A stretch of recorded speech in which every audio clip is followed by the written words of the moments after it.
Mr. Speaker, Mr. President, distinguished members of Congress, on this, one of the most moving occasions of my life, my first words must be to say thank you for granting me this rare privilege of addressing a joint meeting of the United States Congress.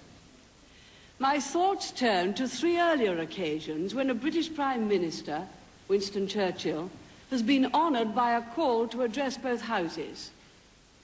Among his many remarkable gifts, Winston held a special advantage here.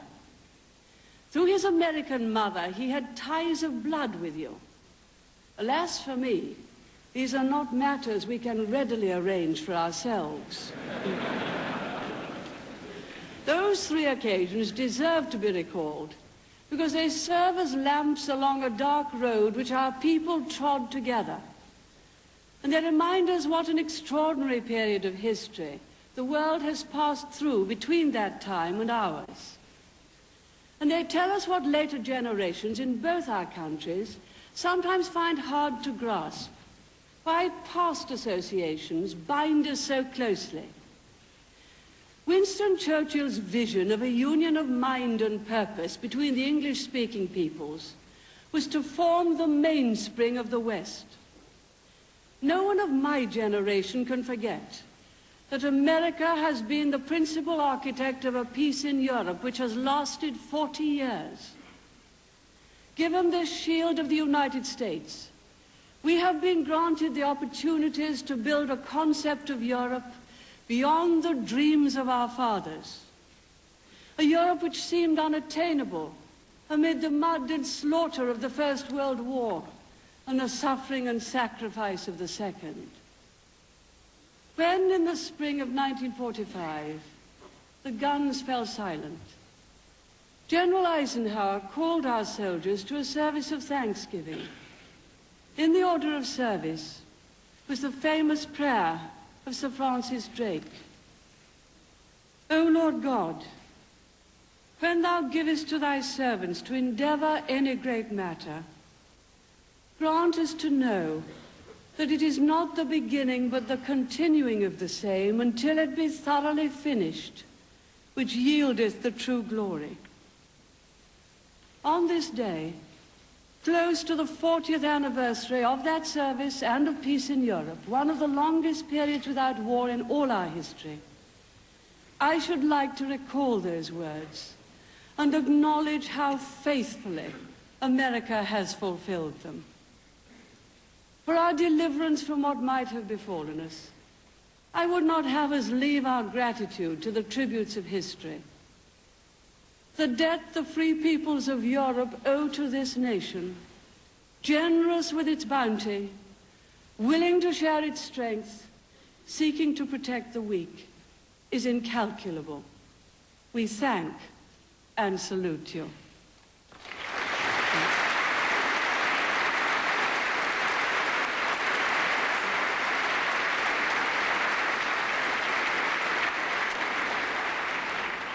Of course, in the years which separate us from the time when Winston Churchill last spoke to Congress, there have been disappointments as well as hopes fulfilled.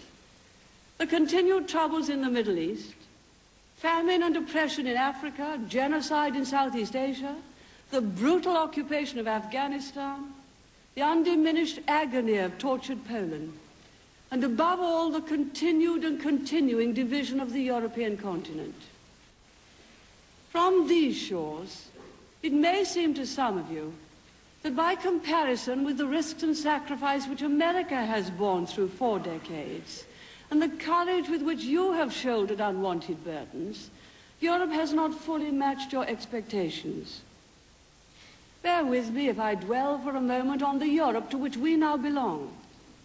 It is not the Europe of ancient Rome, of Charlemagne, of Bismarck. We who are alive today have passed through perhaps the greatest transformation of human affairs on the continent of Europe since the fall of Rome.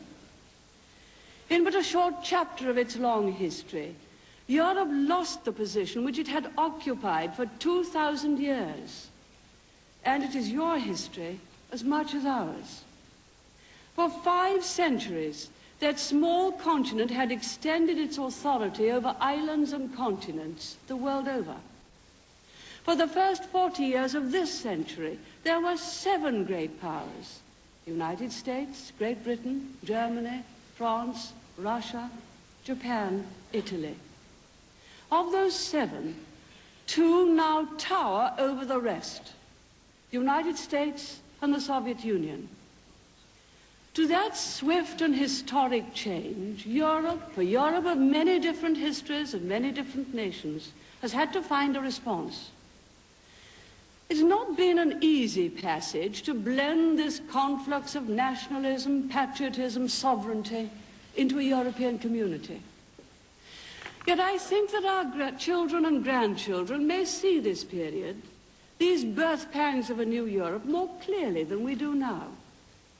They will see it as a visionary chapter in the creation of a Europe able to share the load alongside you. Do not doubt the firmness of our resolve in this march towards this goal. But don't underestimate what we already do. Today, out of the forces of the alliance in Europe, 95% of the divisions, 85% of the tanks, 80% of the combat aircraft, and 70% of the fighting ships are provided, manned, and paid for by the European allies.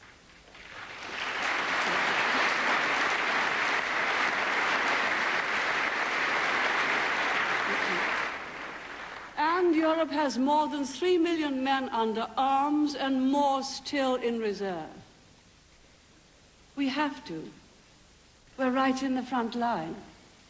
The frontier of freedom cuts across our continent.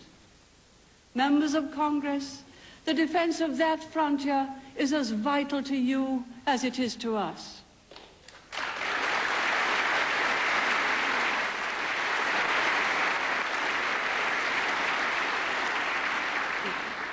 It is fashionable for some commentators to speak of the 2 superpowers, the United States and the Soviet Union, as though they were somehow of equal worth and equal significance. Mr. Speaker, that is a travesty of the truth. The Soviet Union has never concealed its real aim.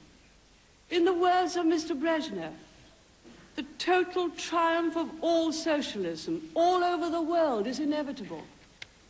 For this triumph, we shall struggle with no lack of effort. Indeed, there has been no lack of effort. Contrast this with the record of the West. We do not aim at domination, at hegemony in any part of the world. Even against those who oppose and who would destroy our ideas, we plot no aggression. Of course we are ready to fight the battle of ideas with all the vigor at our command. But we do not try to impose our system on others. We do not believe that force should be the final arbiter in human affairs. We threaten no one. Indeed, the alliance has given a solemn assurance to the world. None of our weapons will be used except in response to attack.